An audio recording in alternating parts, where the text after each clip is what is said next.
Assalamualaikum warahmatullahi wabarakatuh. Sahabat yang beriman, semoga kita dalam lindungan Allah. Amin ya robbal alamin. Bentrokan Banser GP Ansor dengan Partai Komunis PKI. Partai Komunis Indonesia adalah sebuah partai politik di Indonesia yang telah bubar. PKI adalah partai komunis non-penguasa terbesar di dunia setelah Uni Soviet dan Tiongkok, yang pada akhirnya dihancurkan pada tahun 1965 dan dinyatakan sebagai partai terlarang pada tahun berikutnya.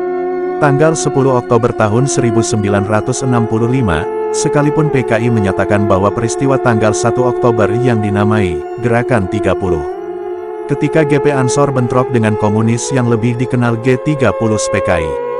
Tanggal 11 Oktober tahun 1965, Banser beserta santri dari berbagai pesantren di Tulungagung menyerang PKI di kawasan pabrik gula Mojopanggung. Sekitar 3.000 orang PKI yang sudah bersiaga dengan senjata panah, kelewang, tombak, pedang, celurit, air keras, dan lubang-lubang di dalam rumah, berhasil dilumpuhkan. Tanpa melakukan perlawanan berarti, pasukan PKI itu ditangkapi Banser dan disembelih. Para anggota Banser dan santri yang usianya sekitar 13-16 tahun itu, berhasil melumpuhkan para jagoan PKI. Pada tanggal 12 Oktober tahun 1965, sekitar 3.000 orang anggota Banser mengadakan apel di alun-alun Kediri. Setelah apel usai, mereka bergerak menurunkan papan nama PKI beserta ormas-ormasnya di sepanjang jalan yang mereka lewati. Di markas PKI di Desa Burengan, telah siaga sekitar 5.000 orang PKI dengan bermacam-macam senjata. Iring-iringan Banser yang dipimpin Bintoro, Ubaid dan Nur Rohim itu kemudian dihadang oleh PKI. Terjadi bentrokan berdarah dalam bentuk tawuran massal.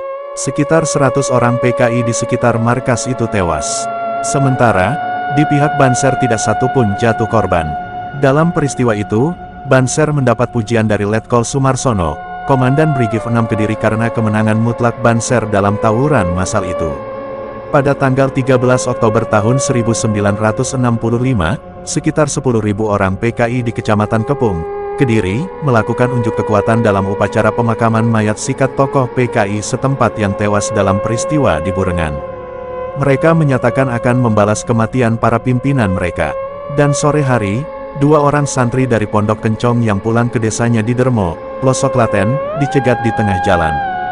Seorang dibunuh, tubuh dicincang, seorang dikubur hidup-hidup. Kematian 2 orang santri yang masih remaja itu, membuat Banser marah. Tapi mereka belum berani menyerbu ke desa Dermo, karena kedudukan PKI di situ sangat kuat. Akhirnya, Banser setempat meminta bantuan Banser dari Pondok Tebuireng, Jombang.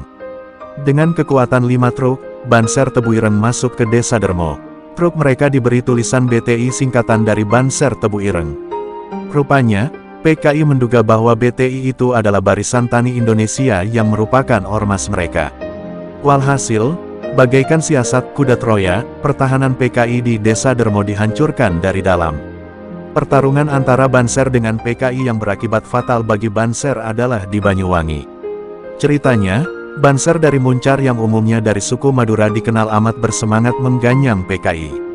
Itu sebabnya, pada tanggal 17 Oktober tahun 1965, di bawah pimpinan Mursyid, dengan kekuatan 3 truk mereka menyerang kubu PKI di Karangasem. Di Karangasem, terjadi bentrok berdarah setelah Banser tertipu dengan makanan beracun. Dalam bentrokan itu 93 orang Banser gugur. Sisanya melarikan diri ke arah Jajak dan ke arah Celuring.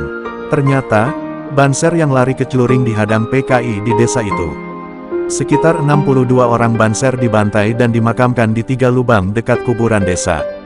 Pada tanggal 27 Oktober tahun 1965, pemerintah mengeluarkan seruan agar masing-masing ormas tidak saling membunuh dan melakukan aksi kekerasan.